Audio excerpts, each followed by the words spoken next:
Fala aí, pessoal, sejam bem-vindos aí no meu canal. Bom, já faz um tempo que eu não gravo vídeo, acho que não podia deixar o canal aqui muito tempo sem vídeo, né? Mas as coisas vão acontecendo.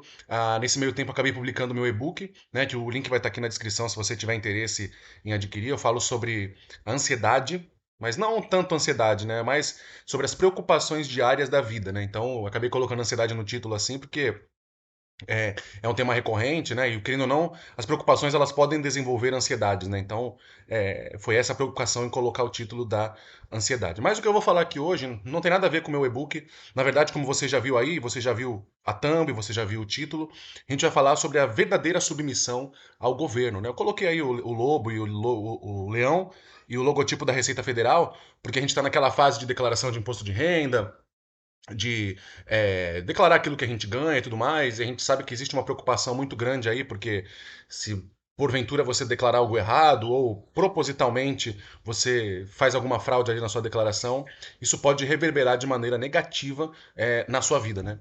E o texto que eu vou propor hoje pra gente é pra gente pensar um pouco a respeito de como deve ser a nossa relação com as autoridades governamentais, né? Na verdade, esse texto diz muito.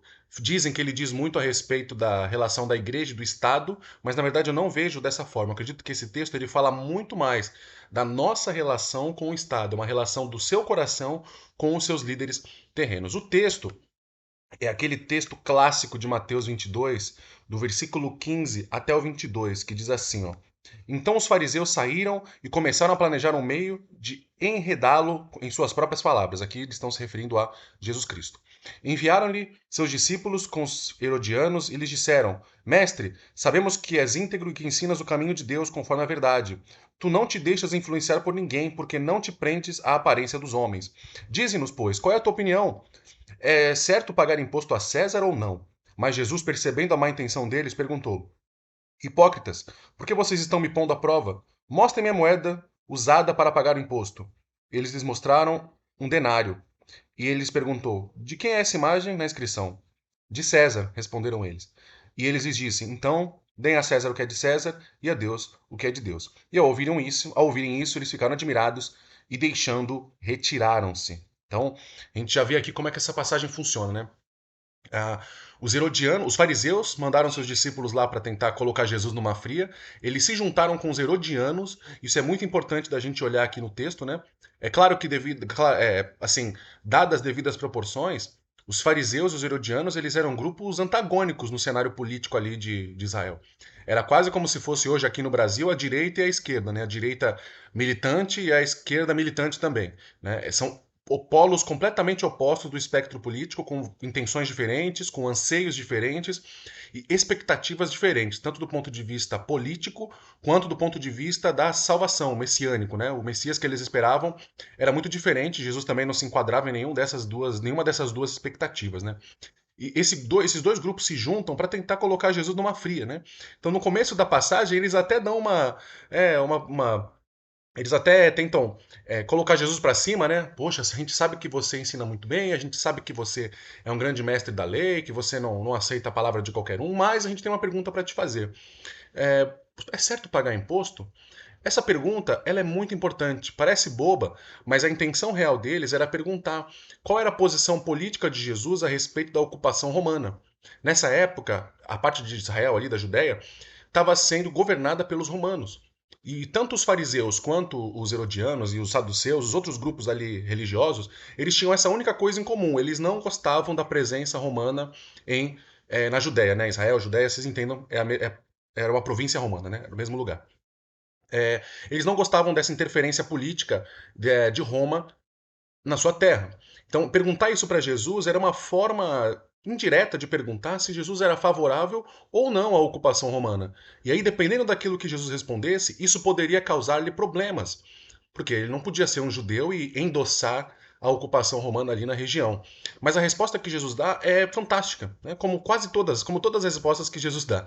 Né? Jesus, obviamente, tendo a sabedoria divina, ele sempre dá as respostas ali perfeitas para cada situação e são respostas que com certeza até hoje nos ajudam a entender melhor a maneira de agir, né? E ele responde: vocês são hipócritas. E essa moeda que está no seu bolso aí, de quem é? Quem é essa moeda? Quem é esse homem que está aí na moeda? E aí Jesus vê. o fariseu tira do bolso e mostra a moeda, um denário, né? E ele fala, é do César. Na verdade, quem estava ali na foto era o Tibério, né? César acabou virando um título depois de Júlio César, né? Mas quem estava ali na moeda era o Tibério, né? O imperador Tibério, filho de Otávio Augusto, né? O primeiro imperador romano. Então, o Tibério foi o segundo imperador do grande Império Romano. E é a foto dele que aparece ali na.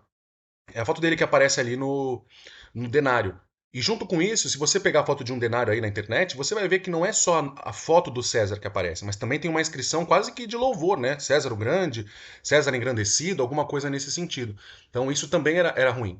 O que Jesus queria mostrar com isso é que eles eram hipócritas, porque eles estavam preocupados em fazer Jesus cair numa armadilha com suas próprias palavras, mas eles não perceberam que eles mesmos tinham os denários e eles carregavam nos bolsos as moedas que glorificavam a César, que também tinham o intuito de fazer com que o nome de César fosse engrandecido. Então isso é importante. E aí Jesus conclui o raciocínio dele dizendo: olha, dê a César o que é de César e a Deus o que é de Deus. E o que isso tem para nós hoje? O que isso quer dizer para nossas vidas enquanto cristãos?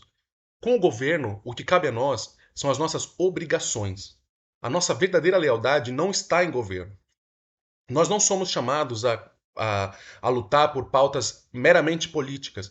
Não fomos chamados para defender partidos políticos. Nós fomos chamados para defender a causa do Evangelho. Mateus 28 diz para a gente, né? Ide por todo mundo, fazer discípulos. Então, o que o texto aqui está enfatizando para nós é que o cristão, ele não é obrigado, ele não tem obrigação nenhuma de ter lealdade a nenhuma entidade política, a nenhuma causa política. Ele não tem essa obrigação. Mas ele tem o dever de ser leal exclusivamente ao verdadeiro evangelho, a Jesus Cristo. Então, cumpra suas obrigações com o governo. Qual é a sua obrigação com o governo? Pagar seus impostos, não desobedecer à lei, né? São coisas que a gente precisa agir como bons cristãos, honrando as nossas leis, que são autoridades instituídas por Deus, como diz lá o texto de Romanos. Então, essa é a base fundamental desse texto. Ele não fala da relação da igreja com o Estado. Ele fala da relação de você com o Estado e com Deus. Então, pensa nisso. A nossa relação com o Estado é uma relação de obrigação, de dever. Temos um dever a cumprir com o Estado. Isso é bíblico também. Mas a nossa lealdade, aquilo que vai fazer a gente realmente lutar, enfrentar, bater de frente, é o Evangelho. O Evangelho é o que deve fazer a gente se preocupar. É a nossa maior preocupação, é a nossa maior missão aqui na Terra. Nós não somos chamados para cumprir nenhum ativismo político. A nossa função é: nós temos que ser crentes fiéis à palavra de Deus, fiéis ao Evangelho, fiéis à verdadeira missão, à verdadeira causa que nos foi chamada, convocada e enviada para a gente através de Jesus Cristo. Amém? Então, se você gostou desse vídeo, deixa um like, compartilha, se inscreve no canal aí se você ainda não viu. Tem outros vídeos, tem um vídeo aqui, outro ali, não sei como é que vai ser essa distribuição. E, novamente, se você tiver interesse, por favor, dá uma olhadinha no link do meu e-book, tá aí embaixo, tá por R$15,90, é um precinho baratinho, 85 páginas, tá muito legal, gente. Então, me dê essa força aí e até amanhã. Fiquem com Deus.